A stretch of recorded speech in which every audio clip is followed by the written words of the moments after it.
प्रशांत जी, 5वें वीडियो में हम बात करेंगे कि 42 के भारत छोड़ो आंदोलन के बाद गांधी जी के नेतृत्व में राष्ट्रीय रंगमंच पर नेहरू जी और सरदार पटेल दोनों ही प्रमुख नेता थे। और यदि हम वहाँ से आगे आएँ 47 में देश की स्वतंत्रता के समय, लोगों में सामान्यतः यह धारणा है कि नेतृत्व के लिए प्रधानमंत्री कौन बने, इसके लिए कुछ एक तरह से आकांक्षाएं थीं, अरमान थे।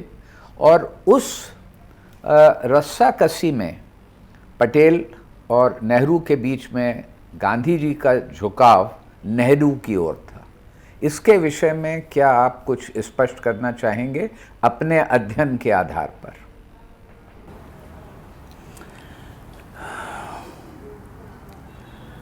ऐसा अगर कहें कि गांधी जी की दो आंखें थीं, या कहें कि गांधी जी के दो हाथ थे, एक का नाम जवाहरलाल नेहरू था, एक का नाम सरदार वल्लभ भाई पटेल था। गांधी, जवाहरलाल और पटेल तीनों ही इंग्लैंड जाकर वकालत पढ़े और तीनों ही वहाँ से लौटकर भारत की आज़ादी की लड़ाई में शामिल हुए।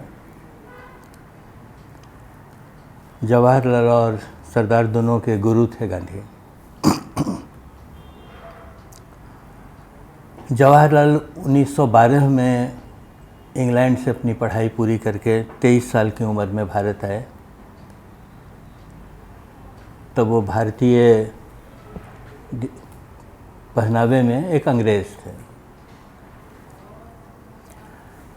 12 में भारत आया और 1920 में गांधी जी के साथ उनका जुड़ाव हुआ। सरदार 33 साल की उम्र में पढ़ाई करने इंग्लैंड गए और 42 साल की उम्र में गांधी से जुड़े।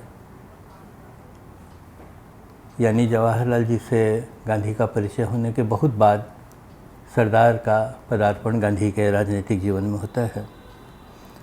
तो अगर हम ये कहें कि जवाहरलाल आसमान से उतरकर गांधी के पास पहुँचे और सरदार ज़मीन से निकलकर गांधी के पास पहुँचे, तो बहुत गलत नहीं होगा। इसके बाद से इन तीनों की जो जीवन कहानी है वो भारत के आज़ादी की लड़ाई की कहानी है। इसीलिए आज़ादी की लड़ाई के दौरान इन दोनों में से किसी एक का चुनाव करने की गांधी को कभी ज़रूरत नहीं पड़ी। जब उन्होंने जिसको जिस भूमिका में चाहा उसका उस भूमिका में उन्होंने इस्तेमाल किया और इन दोनों ने पूरे समर्पण के साथ गांधी के हर चुनाव में उनके साथ अपनी भूमिका निभाई। जवाहरलाल जी की जो बहादुरी थी, उनका जो उत्साह था, उनका जो ज्ञान था, देश दुनिया के इतिहास की उनकी जो समझ थी और दुनिया भर के लोगों के बीच में उनकी जो मान्यता थी, गांधी जी उसकी बहुत ही कीमत करते थे। सरदार की जो संगठन की क्षमता थी, उनका जो व्यवहारिक ज्ञान था, उनकी जो सूझबूझ थी, गांधी जी उस पर भी मुग्ध थे। इन दोनों के बीच में चुनाव का समय आया 1946 में, जब देश आज़ाद होने के कगार पर था और कांग्रेस का अध्यक्ष चुना जाना था। 42 से 46 तक ये जो लंबा समय गुजरा, इस पूरे समय में मौलाना आज़ाद कांग्रेस के अध्यक्ष थे। लेकिन भारत छोड़ो आंदोलन से लेकर और 46 तक इतिहास इतनी तेज़ी से घूमता है कि कभी ऐसा मौका नहीं हुआ कि कांग्रेस बैठे और अपने अध्यक्ष वगैरह का चुनाव करे। सभी लोग जेलों में और जेलों से बाहर और जेलों में जाना इसी क्रम में थे। इसलिए एक लंबा समय मौलाना आज़ाद को कांग्रेस की अध्यक्षता का मौका मिला। इसलिए स्वाभाविक था कि मौलाना के मन में ऐसा था कि जब इतने लंबे समय तक उन्होंने ऐसे तूफ़ानी दौर में कांग्रेस का नेतृत्व किया है, तो अगला अध्यक्ष भी उनको ही चुना जाए। और ये भी सबको पता था कि आज़ादी जिस जगह पर आकर खड़ी है, जो अध्यक्ष बनेगा वही आगे भारत का प्रधानमंत्री भी बनेगा। लेकिन गांधी जी ने मौलाना की इस इच्छा को अस्वीकार कर दिया और उन्होंने कहा कि नहीं, ये तो चुनाव करना पड़ेगा, सबके बीच में राय करनी पड़ेगी।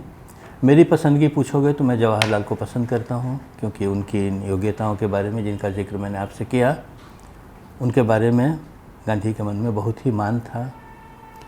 देश की जैसी परिस्थिति थी, क्योंकि शायद हम लोग ये भूल न जाएं कहीं कि हमारे देश की आज़ादी खून की नदी पार करके हमारे तक पहुंची थी।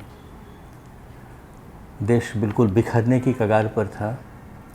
ऐसे समय में देश को कौन संभाल कर एकता में जोड़ कर रख सकता है, इसके बारे में गांधी का अपना मूल्यांकन था, जो जवाहरलाल के पक्ष में था। कांग्रेस में मोटे तौर पे वोट डाल करके अध्यक्ष का चुनाव नहीं होता था, चयन होता था, और उस चयन में गांधी की सहमति सबसे प्रमुख हुआ करती थी। इसलिए 1946 में जब ये मौका आया कि कांग्रेस का नया अध्यक्ष चुना जाए, तो भी सब लोगों की राय तो ली गई, लेकिन सबको मालूम था कि आखिरी चयन जो है वो तो गांधी जी को ही करना है। तो कांग्रेस वर्किंग कमेटी में 2 लिस्टें थीं गांधी जी के सामने। एक लिस्ट ये बता रही थी कि देश की 15 कांग्रेस कमेटियों में से 12 कमेटियों ने सरदार पटेल को पसंद किया है। एक नाम कृपलानी जी का भी था, एक नाम पट्टाभी सीतारमैया का भी था, लेकिन कांग्रेस कमेटियों में से कहीं से भी जवाहरलाल का नाम नहीं आया था। ये बात दोबारा कहें आप। कांग्रेस की जो कमेटियां थीं, प्रांतीय कमेटियां जो थीं, उनकी तरफ से जो रिकमेंडेशंस आए थे, 15 कांग्रेस कमेटियों के रिकमेंडेशन में से 12 सरदार के पक्ष में थे, एक सीतारमैया के पक्ष में थे, एक कृपलानी जी के पक्ष में थे। जवाहरलाल जी का नाम किसी भी प्रांतीय कमेटी ने नहीं भेजा था। एक दूसरी लिस्ट भी गांधी के सामने थी, जो कांग्रेस वर्किंग कमेटी की लिस्ट थी, और उसके 15 सदस्यों ने एक स्वर से ये रिकमेंड किया था कि नेतृत्व जवाहरलाल का होना चाहिए। कितने लोगों ने ये कहा था? 15 लोगों ने। 15 वर्किंग कमेटी में, यानी ऑलमोस्ट पूरी वर्किंग कमेटी जवाहरलाल को अपना नेतृत्व पक्ष में थी। जी। गांधी जी ने दोनों लिस्टों को देखा और प्रांतीय कमेटी की जो लिस्ट रिकमेंडेशन थी वो जवाहरलाल को पकड़ा दी। जी। मतलब उन्होंने जवाहरलाल को ये बताया कि संगठन तुम्हारे साथ नहीं है। जी। वर्किंग कमेटी की लिस्ट उन्होंने सरदार को दे दी, और सरदार को ये इशारा कर दिया कि देश का जो नेतृत्व है आज़ादी का, वो तुमको पसंद नहीं करता है। इसका मतलब उन्होंने ये कहा कि तुम दोनों को मिल करके ही देश को आगे चलाना पड़ेगा। एक के हाथ में संगठन है, एक के हाथ में देश का बौद्धिक वर्ग है, नेतृत्व है। इसीलिए दोनों इसको मिलकर चलाएं। सरदार की महानता इस बात में है कि गांधी जी ने एक बार उनको गुजराती में सिर्फ 2 शब्द कहे, जिसका मतलब था अभी तुम रहने दो, और उन्होंने वो कागज़ आगे कर दिया और सरदार ने उस पर दस्तखत करके उनको वापस कर दिया। बात ख़त्म हो गई। जवाहरलाल देश के प्रधानमंत्री बने।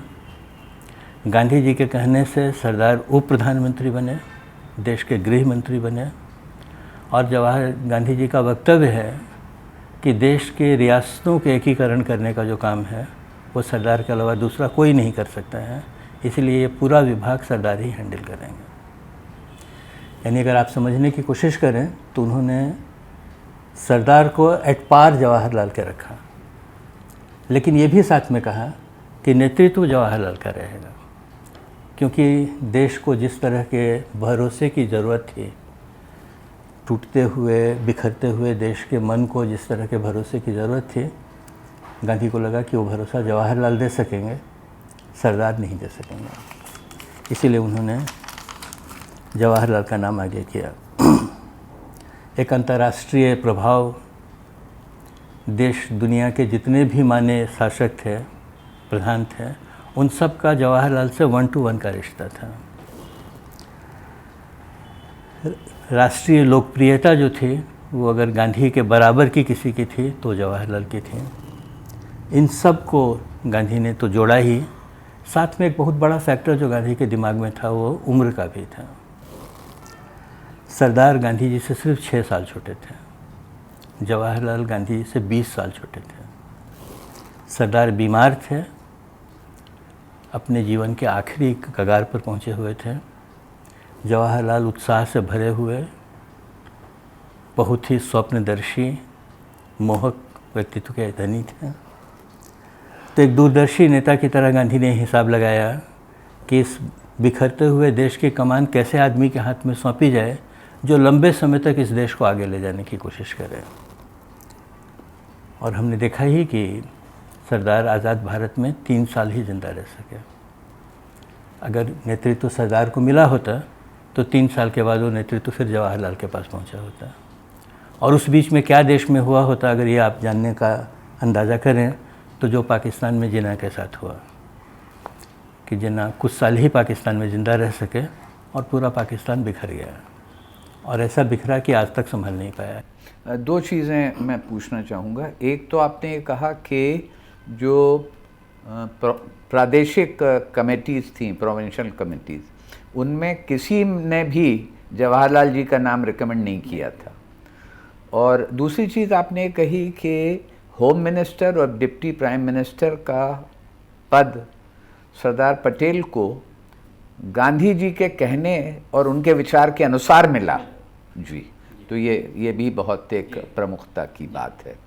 तो जी, एक और भी डॉक्यूमेंट है जिसको देखना चाहिए कि जब अपने मरने से 2 महीने पहले जी सरदार ने एक डॉक्यूमेंट लिखा है जी इसमें उन्होंने लिखा है कि मैं आज जब अपना पूरा जीवन देखता हूँ, मैं कहाँ से चला था और कहाँ पहुँचा हूँ, तो लगता है जैसे गांधी जी ने हाथ पकड़ के मुझको यहाँ तक खड़ा कर दिया। वरना मैंने तो कभी सपने में भी नहीं सोचा था कि मैं ऐसी जगह भी आ सकता हूँ। और बापू ने मुझको जो जिम्मेवारी दी, मैं उसको प्राणपण से निभा कर जा रहा हूँ। और मैं आज ये कहना चाहता हूँ कि उन्होंने सही आदमी को नेतृत्व के लिए चुना। सरदार पटेल ने सरदार का लिखा हुआ, स्वीकारोक्ति है। हाँ, लिखा हुआ डॉक्यूमेंट है, कोई कहने की बात नहीं है। जिसको चुना वही सही आदमी था। जवाहरलाल हम सब के नेता हैं और हम सब उनके सिपाही हैं। यानी नेतृत्व की जो कला जवाहरलाल के पास थी, उनकी जैसी सर्वमान्यता थी पूरे देश में, उन सब का आकलन करके गांधी जी ने ये चयन किया था।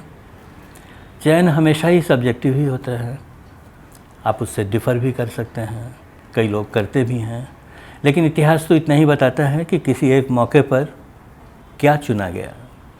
और जैसा मैंने आपसे कहा कि कांग्रेस की परंपरा में ये रहा है कि अध्यक्ष का चुनाव हमेशा गांधी जी की सहमति से ही होता रहा है।